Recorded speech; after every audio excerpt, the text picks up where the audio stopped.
한미 경중이라는 표현이 사실 그동안 여러 번 회자가 됐었거든요. 이번에 이재명 대통령이 명확하게 얘기를 했어요. 그거 이제 그렇게 할 수가 없는 상황이 돼버렸다. 그건 미국 입장에서는 미국 국민 앞에서 우리 대한민국 정부의 입장이 이런 거다라고 확실하게 얘기했기 때문에 어떻게 보면 친의, 트럼프 대통령이나 미국 국민 입장에서는 한국 대통령의 친의를 그 입을 통해서 확인했다라고 하는 측면이 있는 것이죠. 한미동맹이 이젠 군사동맹에서 경제동맹, 과학기술동맹, 문화동맹으로 전반적으로 확대 발전시키면서 한국과 미국이 뗄래야 뗄 수 없는 세계 최강국 미국과 그런 공고한 동맹관계를 유지해 나가는 것이 우리의 국익, 대통령이 강조하는 실용, 국익, 여기에 기여할 뿐만 아니라 지속가능한 평화, 자유, 나아가선 통일까지 이어갈 수 있는 그런 바탕이 될 것이다라는 그런 꿈과 기대를 가져봅니다.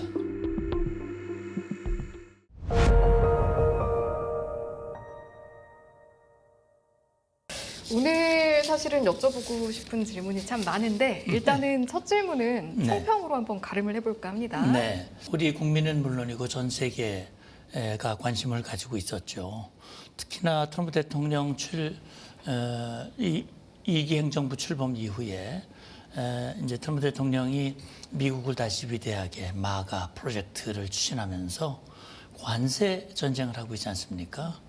사실은 우리 정부 입장에서는 이제 이재명 정부가 출범을 하고 빠른 시간 내에 트럼프 대통령을 만나기를 원했고 그게 첫 번째 기회가 6월 달에 있었어요.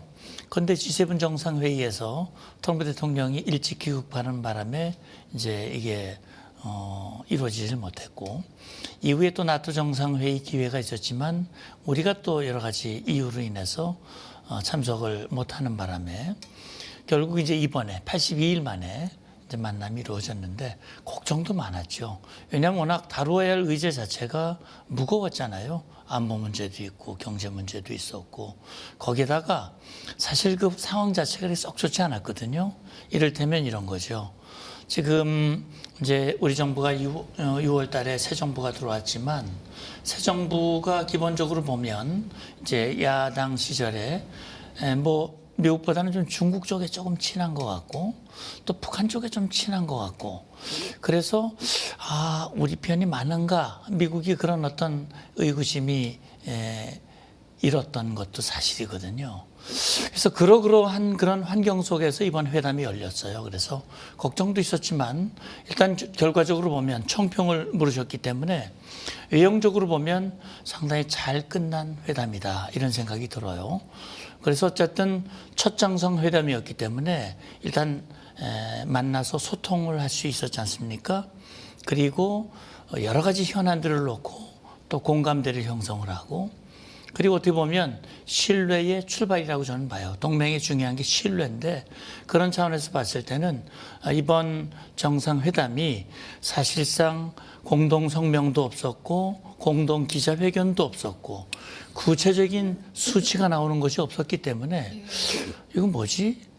궁금하다. 이게 좀 잘된 회담일까? 이런 궁금증이 많이 있습니다. 그 궁금증은 아마 시간이 가면서 해결이 될 것이라고 보고 일단 첫 단추는 잘 끼워졌다라는 평가를 내리고 싶습니다. 제가 이 총평 다음 질문하기 전에 제일 궁금했던 게 이게 140분이라고 언론에 나오더라고요. 네. 근데 140분이면 이제 통역이 있으니까 아무리 길게 잡아도 70분이 안 될 거고 그리고 그냥 공개된 게 50분 정도 유튜브 보니까 그렇게 되는데 그중에 이제 한국과 관련 없는 얘기도 많았단 말이에요. 왜냐하면 그렇죠. 질문이 안 왔으니까. 그럼 실질적으로 70분도 아니고 뭐 한 50분으로 줄 텐데 거기서 뭔가 얘기를 많이 다뤘다라고 주장하는 건 조금 좀 너무 많이 나간 것 같고 그냥 이거를 상견례 말씀하신 대로 해서 이 사람이 믿을 만한 사람인가를 확인하는 과정이라고 보면 그냥 자연스러운 거 아닐까요? 이걸 막 너무 의미를 많이 부여하니까 더 어려워지는 게 아닌가 싶어서요. 그 말씀에 저 공감을 합니다. 네. 왜냐하면 뭐 저도 미국과 협상을 해봤습니다만 네. 이게 통역이 들어가면 어차피 순차 통역을 하면 시간이 걸리거든요. 네. 그럼 1시간을 해봐야 자기가 말하는 건 25분밖에 안 돼요. 네. 그러니까 실제 그 짧은 시간은 뭐 2시간 원래 예정보다 길어졌기 때문에 상당히 그래도 의미가 있다라고 이렇게 볼 수 있죠. 그러나 제한된 시간 내에 안보 현안 또 경제와 관련된 문제 모든 것들을 깊이 있게 다루기는 현실적으로 어렵거든요. 그런 차원에서 봤을 때 이번에 회담은 그래서 그런 얘기를 했었어요. 이번에 실무 방문이었고 그래서 미측에서는 이건 회담이라기보다는 미팅이다. 이렇게 얘기도 했었고요. 그러니까 우리 이재명 대통령과 트럼프 대통령이 처음 만나서 상견례를 하고 또 서로의 생각이 어떤지 또 서로 정말 우리가 흔히 말하는 케미가 맞는지 그런 것들을 확인하고 그래서 전체적인 방향성에 대해서 공감을 하고 그 방향성에 따라서 하나하나씩 풀어가는 것인데 그런 거를 봤을 때 이번에 만나서 분위기가 괜찮았거든요. 그리고 대비되는 게 이제 젤렌스키 대통령 또 남아공 대통령 그 보면 조금 불미스러운 그런 분위기들이 있었는데 그런 거 전혀 없었거든요. 예, 그런 걸로 봤을 때 제가 볼 때는 트럼프 대통령도 굉장히 만족하는 그런 표정을 보였고 또 이 대통령도 무난하게 또 어떻게 보면 제가 이렇게 보니까 준비를 많이 하신 것 같아요. 저도 사실 북한 군인들과 회담을 많이 해봤거든요. 그런 협상들을 많이 해봤기 때문에 그게 보면 준비를 많이 한 것과 하지 않은 것과의 차이가 드러나는데 상당히 준비를 좀 많이 하셨다라는 생각이 들더라고요. 어디에서 그걸 가장 많이 느끼셨어요? 준비가 잘 돼 있구나라는. 그러니까 이제 SNS에 그 많이 얘기가 나오던데 트럼프 대통령이 사실은 취임한 이후에 본인이 취임 전부터 그런 얘기를 했어요. 우크라이나 전쟁을 24시간 만에 끝내겠다. 중동 전쟁도 끝내겠다. 이런 얘기를 했거든요. 물론 우크라이나 전쟁 아직도 지금 이어지고 있죠. 협상의 물꼬는 좀 트여 보이지만 어쨌든 트럼프 대통령이 취임하고 중동 특사 또 우크라이나 특사들을 임명을 하면서 이걸 평화적으로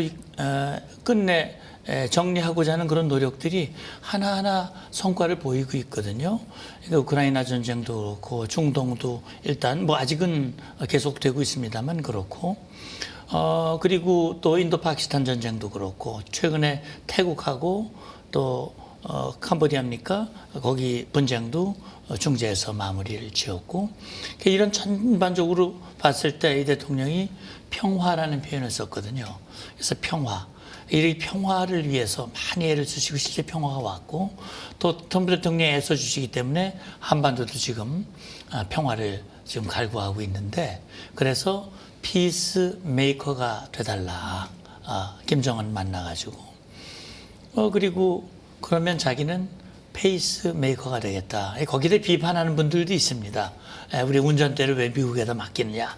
이런 비판도 있습니다만 그러나 미국의 역할이라고 하는 것이 우리에겐 또 필요할 때는 적극 활용하는 측면에서 보면 그런 것까지도 세심하게 트럼프 대통령의 성향 다시 말하면 사실은 칭찬이라는 게 고래도 칭찬하면 춤을 춘다는 그런 말이 있듯이 트럼프 대통령이 굉장히 그런 걸 좋아하는 그런 스타일이기 때문에 이걸 과시하게 만들어주고 그러면서 또 하고 싶은 얘기를 해서 또 우리 방향으로 이끄는 그런 측면에서 보면 준비를 많이 했다라는 그런 느낌이 들었어요. 네, 알겠습니다.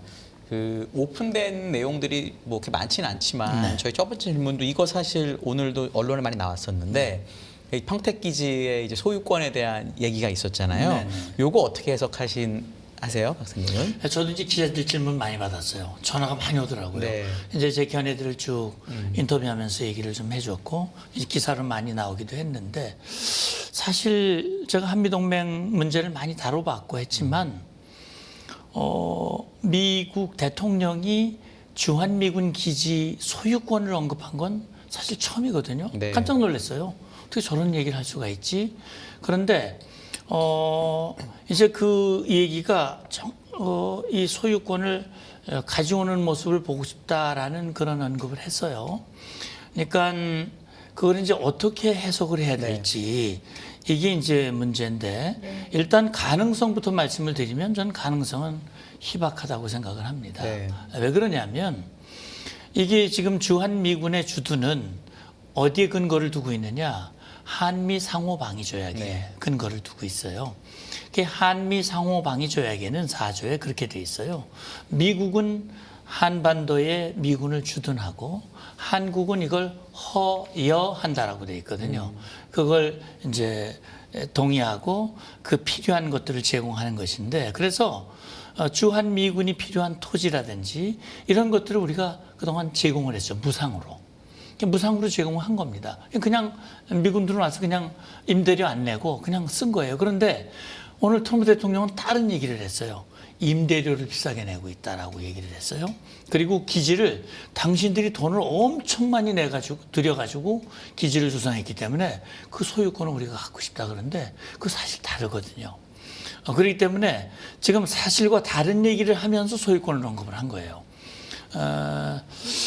그래서 기본적으로 만약에 그 소유권을 가지려고 한다면 그 모법인 한미 상호 방위 조약을 개정해야 됩니다. 네. 예. 그리고 그 상호 방위 조약의 기초에서 한미 간에 합의한 수업화, 주한미군 주둔군 지휘협정 네. 이런 것들도 다 개정을 해야 돼요.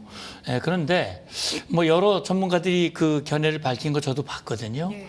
그래서 한 전문가는 그런 얘기를 해요. 아니 미국이 지금은 공짜로 쓰고 있는데 소유권을 가져가면 세금을 내야 된다. 우리 토지 소유세 그럼요. 내지 않습니까? 세금 내야 되고 여러 가지 불편한 일이 많은데 오히려 그걸 그렇게 과연 하겠는가. 그래서 저는 정말 트럼프 대통령이 그걸 갖고 싶은 마음이 있는 것인지 그럴 수도 있죠. 왜냐하면 캠프 험프리 혹시 가보셨습니까? 캠프 험프리스? 저 안 가봤어요. 저는 몇 번 가봤는데 네. 정말 잘 돼 있거든요. 정말 멋집니다. 그리고 트럼프 대통령이 그 위를 날았어요. 그렇겠죠. 정말 판타스틱 그런 원더러스라고 얘기했나요? 그 굉장히 그런 표현을 썼거든요. 그리고 실제 거기 갔단 말이에요. 잘 돼 있거든요. 최고의 기지입니다. 그러니까 가지고 싶은 마음이 혹시 있을지는 모르겠어요. 그런데 제가 볼 땐 그것보다는 트럼프 대통령이 줄곧 강조해온 것이 우리 대한민국이 부담하는 방위비의 분담금을 올리려는 거였거든요. 그러니까 지금 분담금보다 거의 10배 가까이를 요구를 했단 말이에요. 그러니까 돈 더 내라 얘기하기보다는 소유권을 얘기를 해놓고 트럼프 대통령의 그 협상 스타일이 큰 거 꽝 던져놓고 그다음에 조금씩 양보하면서 원하는 걸 얻어내는. 그러니까 소유권 요구 안 할 테니까 그 분담금 좀 더 내지. 아마 이런 뜻으로 한 것인지는 아마 이제 앞으로 좀 우리 대통령실도 그랬거든요. 그 진의를 좀 확인을 해야 될 것 같다라고 얘기를 했습니다. 그래서 좀 더 지켜봐야 될 것 같습니다. 이런 건 어떨까요? 왜냐하면 지금 이제 기지에, 그러니까 대사관하고 좀 다른 게 대사관은 어쨌든 명백히 뭐그 나라 소유는 아니지만 우리나라가 약간 치외법권처럼 해주는 게 약간 있잖아요. 네. 소유는 한국 땅이지만, 네. 근데 기지는 이제 한국 군인도 있고 이러다 보니까 약간 완벽한 미국의 통제를 받지 않는 구역이라는 생각 때문에, 예를 들어 이건 아주 먼 얘기고 다음 질문도 되겠지만 뭐 중국이나 대만이나 이런 이슈가 있을 때 한국의 컨트롤을 받지 않고 쓰고 싶다라는 것에 의미로 받아들이는 건 어떨까요? 그건 좀 너무 나갔나요, 제가? 전 그런 생각 약간 들었거든요. 글쎄요. 뭐 이제까지 주한미군이 주둔하면서 네. 한국의 간섭을 받고 그러지 않거든요. 네. 왜냐하면 오히려 제가 주한미군 기지에 들어가려면 제가 철저하게 사전에 보안 검열을 받아야 되고 미 측의 통제를 받아서 들어가야 됩니다. 제가 용산 카투샤 제 형이 할 때는 그때 너무 옛날이라 그냥 막 들어가긴 했었지만, 그 약간 요번에 무슨 뭐 압수수색 이슈도 있고 그런 것도 막 그 트루 소셜에 나왔었잖아요. 네네. 혹시 그런 부분이 영향을 미쳤다고는 혹시 안 보시나요, 저는 센터장님께서는? 뭐 글쎄요, 거기까지 과연 생각을 해야 할는지는 오케이. 좀 봐야 되겠습니다만, 네. 저는 오히려 그런 것보다는 트럼프 대통령이 주한 미군 캠프 험프리스가 해외 주둔 미군 기지 중에 가장 잘 돼 있는 네. 기지고, 또 전략적 위치가 보면 딱 그 중국 네. 이 대륙을 바로 코앞에서 너무 좋죠, 마주보고 지금. 있는. 그래서 주한미군 사령관이 이 항공모함이라고 고정된 네. 항공모함이라고 표현한 것과 같이 전략적 중요성이 있기 때문에 어떻게 보면 좀 반대로 해석을 하면 네. 저걸 완전히 우리가 흔들림 없이 근데 그래서 저도 예. 흔들림 예. 없이 말하자면 뭐 우리 한국 국민들 중에는 주한미군 좀 나가라 그런 사람들도 있거든요. 그렇죠. 사실은요. 그리고 정권이 많이 바뀌면 저 좋은 거를 우리가 혹시 내줘야 하는 상황이 있을 수도 있다. 네. 지금 앵커께서 그런 뜻으로 제게 질문을 하신 거라면 네. 저는 그 부분도 사실 상당히 개연성, 그런 개연성이 있을 수 있다. 네. 트럼프 대통령이라면 그런 생각을 할 수도 있겠다라는 네. 생각을 해봅니다. 알겠습니다. 북한 이야기로 좀 넘어가 보면 두 정상의 대화를 보면 일단은 북미 대화 재개화 관련해서는 어느 정도 공감하는 모습을 보였고 심지어 트럼프 대통령에게 뭔가 어떤 키를 주는 듯한 그런 모습도 볼 수가 있었는데 사실은 북미 정상이 다시 만나느냐라는 부분에 있어서는 하노이 회담의 경험이 과거 이제 두 정상이 어떤 실익이 없이 돌아온 경험이 있잖아요. 이번에는 그게 성사되려면 뭔가가 서로 주고받을 카드가 확실한 상태에서 성사돼야 하지 않을까라는 의문도 드는데요. 실질적으로 이게 가능한 일입니까? 네, 그러니까요. 그렇죠? 지금 이제 2018년 상황을 보면 벌써 이제 7년 전 얘기거든요. 예. 2018년 1월 1일 김정은 북한 총비서가 신년사, 육성으로 신년사를 예. 발표했던 거 아마 기억하시는 분들 계실 거예요. 남북 관계를 사변적으로 발전시키고 싶다. 평창 동계 올림픽의 성공을 기원한다. 나도 도울 준비가 돼 있다. 그게 사실은 대화의 물꼬를 트는 계기가 됐고 그때 당시에 김정은의 머릿속에는 한국을 징검다리 삼아 미국과 연결한다라는 생각을 가지고 남북 대화를 먼저 열고 그걸 계기로 해서 트럼프 대통령과의 대화가 성사됐던 거거든요. 그때 김정은은 비핵화 언급을 했었어요. 물론 조건부 비핵화지만 비핵화할 수 있다 그러니까 트럼프도 그래 그럼 내가 비핵화를 한 그런 대통령 역사적인 대통령이 되겠다 성사가 된 거거든요. 그런데 왜 깨졌냐? 비핵화가 진의가 아니었거든요. 비핵화하는 척하면서 실제로는 이 제재를 풀고 핵 보유를 인정받고 싶은 그 김정은의 속내였기 때문에 사실은 2019년 2월 하노이 노딜이 된 거거든요. 말씀하신 대로 빈손으로 돌아가면서 그 김정은이 정말 고통스러웠을 거예요. 그리고 돌아가서 결심을 했죠. 강경 노선, 미국에 대해서 강력한 적대 노선, 남북 관계도 차단하고 그렇게 입장을 바꾼 거거든요. 자, 그러고 나서 지금 달라진 게 뭐냐? 러시아라는 변수가 생겼습니다. 네. 그러니까 지금 김정은은 푸틴이 사실은 우리 한미동맹과 같은 북러 동맹이에요. 그러니까 2018년에는 미국과의 대화가 아쉬웠지만 지금은 그렇게 아쉽지 않거든요. 오히려 트럼프 대통령이 만나고자 하고 김정은은 딱 버티면서 조건을 내걸었습니다. 최근에 김여정의 입을 통해서 명확하게 나를 만나고 싶으면 이 조건이 돼야 돼. 그 조건이 뭐냐면 비핵화 얘기 끝내지 마. 비핵화는 안 하는 거야. 비핵화는 없어. 우리는 핵보유국이야. 비핵화는 건 없는 거야. 그렇다면 그러면 트럼프 대통령이 김정은 만날 때 비핵화가 아닌 대화가 무슨 의미가 있겠습니까? 네.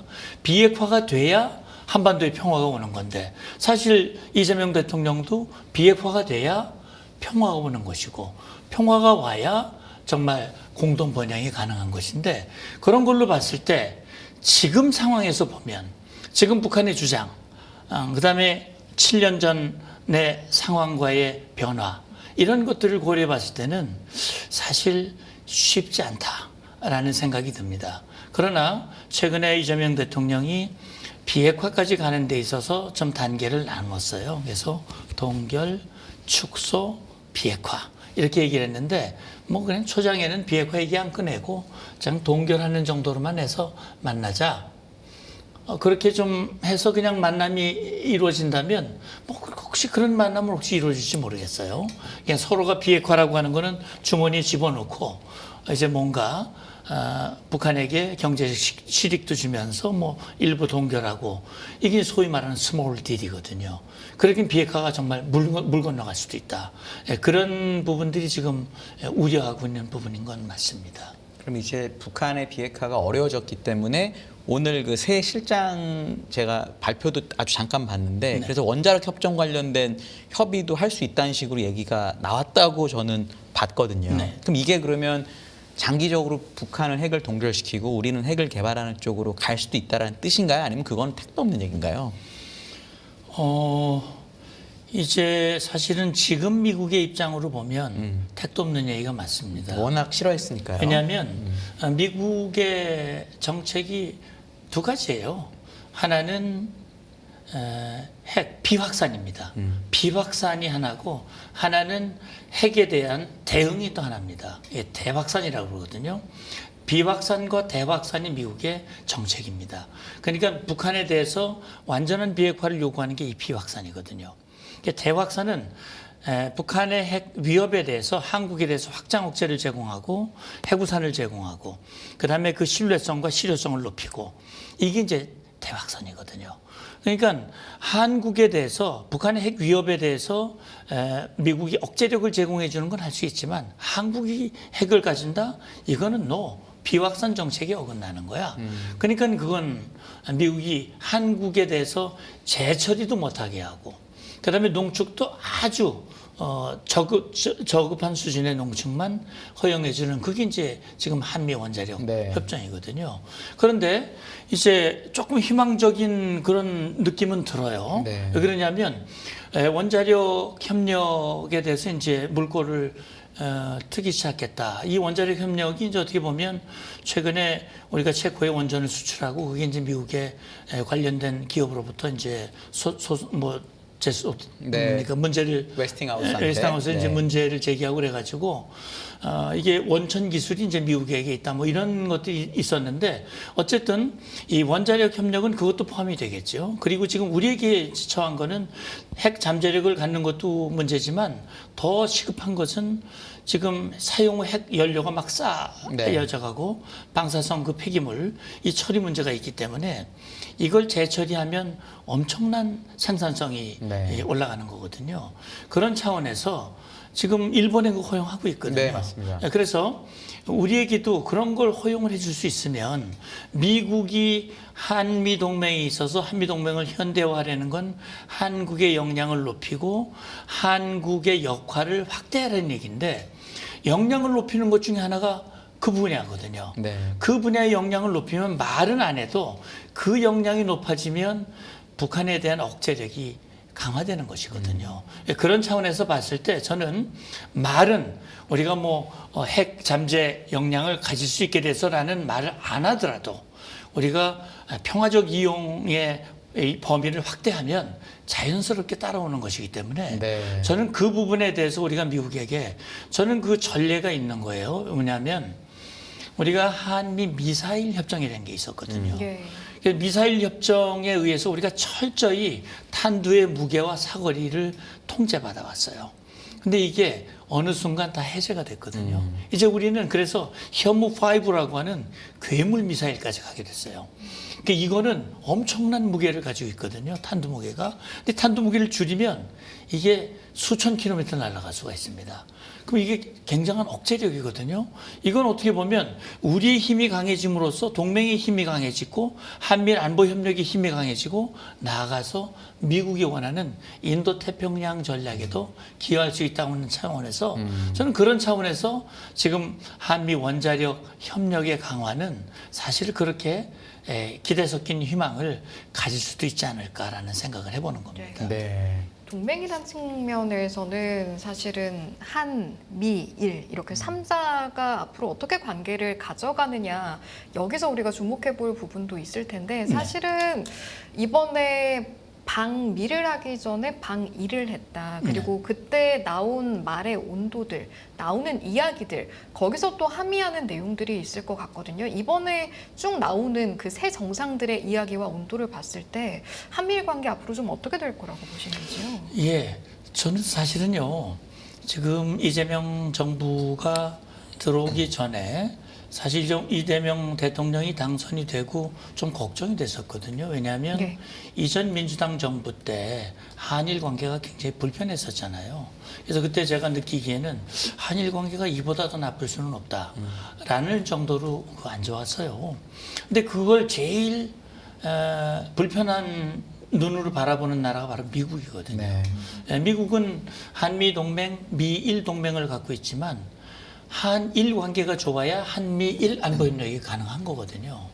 근데 이제 다행히도 지난 정부에서 어려운 결단을 하고 한일 관계가 복원이 됐거든요.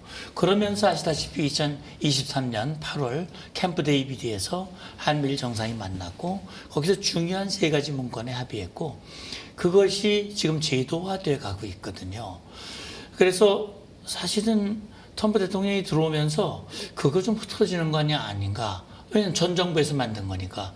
근데 그래도 트럼프 대통령이 그걸 흔들지 않았어요. 그래서 자연스럽게 한미일 연합 연습도 정상적으로 이루어지고 있고 관련된 그 제도적 틀이 이어지고 있거든요. 그래서 이번에 미국에 가기 전에 일본을 먼저 가서 기시다 총리와 만나고 셔틀 외교에 합의하고 그리고 중요한 그런 그 합의를 이루었지 않습니까? 그래서 트럼프 대통령이 한미일 안보 협력을 얘기하고 그 과정에서 뭐 위안부 문제, 역사 문제를 얘기했단 말이에요. 그러니까 이재명 대통령이 그 문제 내가 미리 가서 기시다 총리와 충분히 다 해결을 했다라고 얘기를 했거든요. 네. 그래서 저는 말씀하신 대로 한미일 안보 협력이 지금은 그 어느 때보다 중요한 시기고 특히 북한과 러시아, 북한과 중국, 그다음에 러시아와 중국, 그래서 북중러가 밀착하고 있는 권위주의, 수정주의 세력들이 밀착하고 우리의 안보에 큰 위협이 되고 있기 때문에 한미일 안보 협력은 한반도 평화 유지에 상당히 중요한 그런 것인데 어떻게 보면 한일 정상회담, 한미 정상회담을 통해서 한미일 안보 협력이 보다 탄탄하게 이어질 수 있는 토대가 마련이 됐다라는 생각도 들어요. 말씀을 듣다 보니까 이제 갑자기 궁금해진 네. 건데 사실은 이제 저희가 일부에서 이야기하면서 진이라는 표현을 굉장히 많이 썼단 말이죠. 네네. 사실은 이재명 대통령이 일본을 들렀다가 미국으로 올 때는 어느 정도 한미일 이 체제에 대해서 뭔가 의지를 보여줬다라는 걸 아마 트럼프 대통령이 느꼈을 텐데 느끼지 못했을 리가 없을 텐데 그럼에도 조금 일본은 오히려 손을 내미는데 한국 때문에 좀 어려워지는 부분 한국 입장에서 좀 자극이 될 수 있는 부분을 먼저 꺼냈다라는 진위는 어떻게 해석하면 좋습니까? 저 그렇게 생각을 합니다. 그러니까 이제 말과 행동이 사실 일치돼야 그게 신뢰로 연결이 되는 거거든요. 그런데 사실은 그동안 지금 정부, 민주당 정부는 일본에 대해서 늘 과거사 문제 때문에 불편한 일들이 여러 번 있었거든요. 그건 미국이 모르는 바가 아닙니다. 그렇기 때문에 아마도 앞으로도 그 과거사 문제가 한일 관계의 걸림돌이 될 가능성이 충분히 있어요. 그러니까 이참에 트럼프 대통령이 확실하게 짚고 어떻게 보면 이재명 대통령을 앞에 놓고 한번 말을 하면 뒤집기가 어렵지 않습니까?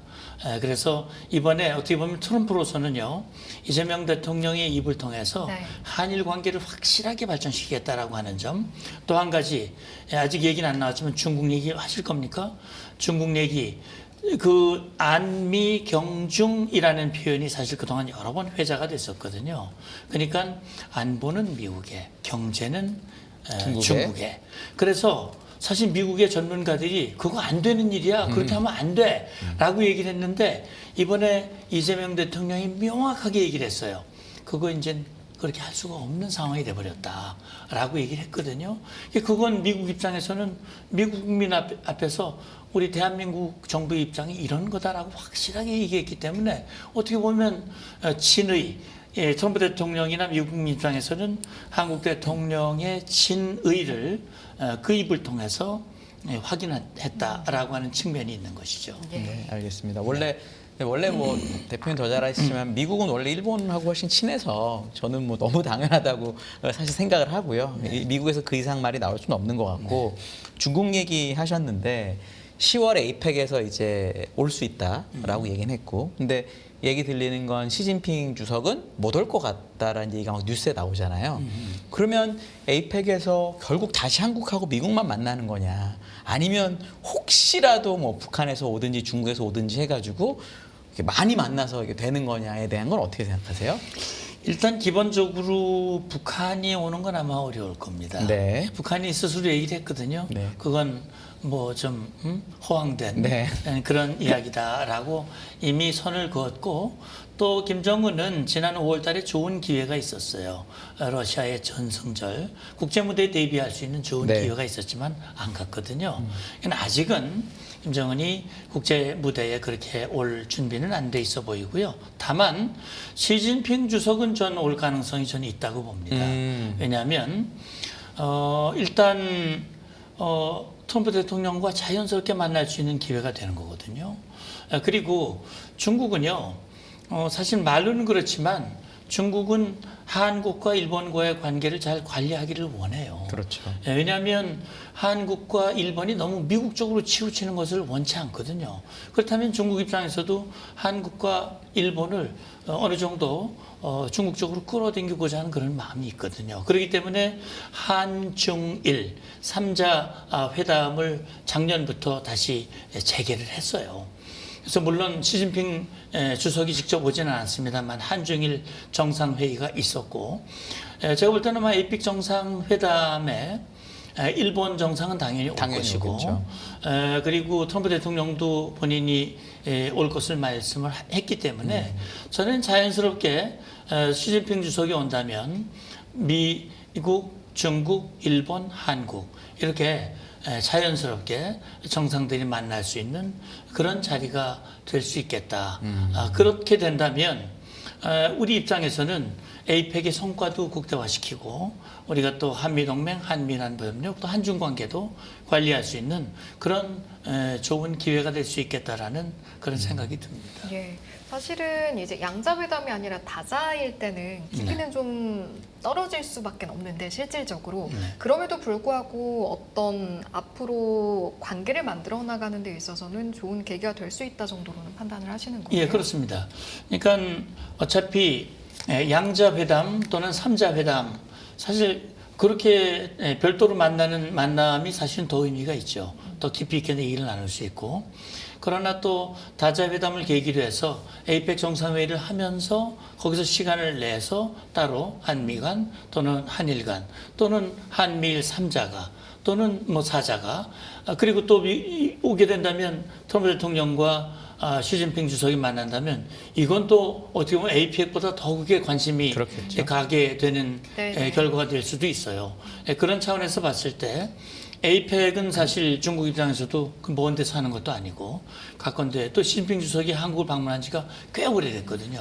그런 차원에서 방문을 하게 된다면 좋은 기회가 될 수 있겠다 생각을 합니다. 근데 중국이 오는 거에 대해서 이런 것도 있지 않습니까? 우리나라가 이제 미국하고의 관계도 중요하지만 이 중국에 대해서 미국이 어떤 압박을 할 때 너는 누구 편이냐에 대한 아주 강한 압박이 저는 그 평택 기지랑도 연결된다고 저는 아직은 생각을 하는데 네. 그게 완벽히 결정되지 않은 상태에서 다 모이는 게 어떤 의미가 있을까에 대한 고민도 살 것 같긴 하거든요. 그런 차원에서 이제 아세안도 안 가고 시진핑이 이제 에이펙도 안 온다는 얘기도 있는데 네. 그거에 대해서는 그럼 어떻게 보세요? 온다는 건 그게 해결된다는 뜻인가요? 어떻게 해석할 수 있을까요? 예, 그러니까 이제 시진핑 주석의 입장에서는 아마 이것저것을 아마 생각을 할 겁니다. 그러니까 에이펙 정상회담에 와서 트럼프 대통령을 만나고 또 방한의 기기도 만들고 그렇게 해서 한국과의 관계도 적절히 유지하면서 미국과의 현안 문제도 아직 사실 관세 문제가 해결이 안 됐잖아요. 그렇죠. 지금 유예 상태에서 지금 이어지고 있는 것이기 때문에 다만 이런 겁니다. 한국이 중국 편이냐 미국 편이냐 이렇게 얘기를 한다면 당연히 미국 편이죠. 네. 그럼 중국 보고 당신들은 한국 편이냐 북한 편이냐? 그럼 당연히 북한 편이죠. 예, 중국은 북한 편입니다. 중국과 동맹이에요. 한국과 우호적인 관계를 유지하고 있지만 동맹의 개념을 보면 우리는 미국과 동맹이고 중국은 북한과 동맹입니다. 네. 그건 명확한 사실이고 그건 부인할 수 없는 거예요. 그럼에도 불구하고 서로의 국익을 위해서 동맹은 아니지만 그러나 좋은 관계를 유지하면서 또 필요한 그런 이익들을 서로 간에 가지는, 왜냐하면 한국과 중국은 서로 의존해야 할 부분들이 굉장히 많거든요. 네. 그런 차원에서 봤을 때는 저는 시진핑 주석이 좀 더 큰 차원에서 판단을 하고 에이펙 정상회 회의에 참석을 해 주기를 바라는 마음입니다. 네. 10월에 열리니까요. 정말 얼마 남지 않았는데 또 어떤 정상들이 참석을 하고 또 어떤 이야기들이 나올지는 그때 또 함께 관심을 가지고 지켜보도록 하겠습니다.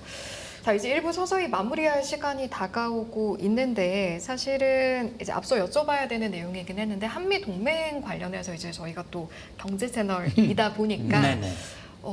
어떤 산업에 있어서 밀착될 것인가, 여기에 있어서 한미 두 정상의 의지 표명에 있어서는 조선 원전에 있어서에 대한 의지는 어쨌든 확실하다라는 생각이 들고 네. 산업이 밀착이 되는 게 생길수록 어떤 동맹의 모습도 여러 가지의 모습을 띌 수가 있잖아요. 이 네. 부분에 있어서는 좀 그리는 모습이 있을까요? 이재명 대통령이 이번에 그런 얘기를 했어요. 이제 우리가 한미 정상회담 하기 전에 그 전에 이제 7월 달에 그 관세와 관련된 협상이 이루어졌지 않습니까? 네. 이제 관세 협상을 하면서 우리가 미측에 제기한 것이 이제 마스가 프로젝트잖아요. 이게 마가 그에다가 이제 쉽 그래서 미국의 조선을 다시 위대하게, 이거 우리가 만든 용어인데 미국도 굉장히 해피하죠. 네. 이게 좋죠. 네. 그러니까 그게 어떻게 보면 우리가 관세 굉장히 어려운 관문, 뭐 우리가 완전히 만족한 수준은 아닙니다만, 그러나 그것을 이끌어내는데 중요한 그런 그 지렛대가 전 됐다고 보고요. 그러니까 조선은 사실 미국이 굉장히 다급한 것이거든요. 그래서 트럼프 대통령도 이번에 그걸 강조해서 얘기를 했잖아요. 그래서 조선 분야에서 한국과 협력을 강화하고 한국의 상품을 구매를 하겠다라는 그런 언급을 했고요. 그리고 그런 얘기를 하니까 이제 이재명 대통령이 조선뿐 아니라 제조업 분야에서도 전반, 제조업도 지금 다시 위대하게 되고 있는데 제조업 분야에서도 한국이 기여를 하겠다라고 이제 그런 언급을 했습니다. 그런 걸로 봤을 때 저는 이번에 이재명 대통령이 군사동맹에서 출발한 한미동맹, 1953년에 한미동맹이 결정이 됐으니까 72년이 이제 지나가고 있거든요. 이 72년이 된 한미동맹이 군사동맹에서 점차 범위를 넓혀서 과학기술동맹으로 발전시켜되는, 그러니까 조선 분야, 우리 이미 이제 MRO 그래가지고 미국의 함정 4척을 우리가 지금 정비, 수리, 유지, 이거 지금 프로젝트를 지금 이어가고 있고요. 그 다음에 아마 법제도적 장치가 어느 정도 되고 하면 그러면 아마 미국의 조선, 미국의 배 상선이라든지 또는 함정까지도 우리가 미국과 함께 생산할 수 있는 그런 기회가 오지 않을까 싶고요. 그 외에도 반도체라든지 그다음에 또 AI라든지 기타 여러 가지 과학기술 분야에서 한미가 공동으로 프로젝트를 발전시켜 나간다면 한미동맹이 이젠 군사동맹에서 경제동맹, 과학기술동맹, 문화동맹으로 전반적으로 확대 발전시키면서 한국과 미국이 뗄래야 뗄 수 없는 그런 관계, 우리는 세계 최강국 미국과 그런 공고한 동맹관계를 유지해 나가는 것이 우리의 국익, 대통령이 강조하는 실용, 국익, 여기에 기여할 뿐만 아니라 지속가능한 평화, 자유, 나아가선 통일까지 이어갈 수 있는 그런 바탕이 될 것이다라는 그런 꿈과 기대를 가져봅니다. 네. 정상회담이 좀 짧았고 되게 좀 이렇게 급박하게 이루어졌잖아요. 이제 아까 얘기하신 것처럼 여러 가지를 이제 앞으로 해야 될 텐데 어떻게 정부가 과제를 수행했으면 좋겠고 우리들은 어떤 걸 기대하면 좋을까요? 네. 이번에 이제 구체적인 성명 같은 게 없었기 때문에 궁금하신 국민들이 많으실 겁니다. 아마 제가 볼 때는 분야별로 한미 간 협의체가 뭐 TF든 뭐든 아마 만들어질 겁니다. 그리고 구체적으로 하나하나 그런 것들이 합의돼 갈 텐데 저는 그런 생각을 합니다. 동맹이라는 게 사실은 어느 일방만 이익이 되는 건 있을 수 없는 거거든요. 그래서 한국과 미국이 신뢰의 바탕을 두고 서로가 기여할 수 있고 그다음에 소통의 범위를 확대해 나가고 그래서 미국에는 한국이 정말 필요한 나라다. 또 한국은 미국이 꼭 필요한 나라다. 하긴 한국과 미국 국민에게 정말 동맹이라고 하는 건 서로를 위해서 희생해 줄 수 있는 게 동맹이거든요. 그런 차원에서 봤을 때 앞으로 후속 조치 협의를 이어갈 겁니다. 동맹의 현대화 문제, 안보 문제죠. 그다음에 관세, 그다음에 한국이 미국의 투자, 에너지의 또 구매 이런 것들이 다 이제 후속 조치를 이어갈 텐데 그런 것을 신뢰 바탕을 두고 정말 원만하게 하나하나 풀어가면 아 그래 그때 정상회담이 짧고 정말 궁금했던 것들이 하나하나 풀려가는 그런 계기가 되지 않을까라는 생각을 해봅니다. 네. 서두에 말씀하신 것처럼 이번 정상회담 좋은 시작이라면 앞으로의 과정이 더 중요해질 것 같습니다. 그 과정 기대해 보도록 하고요. 오늘 1부는 여기서 마무리를 하도록 하겠습니다. 오늘 1부 문성묵 한국국가전략연구원 통일전략센터장님과 함께했습니다. 잘 들었습니다. 감사합니다. 네.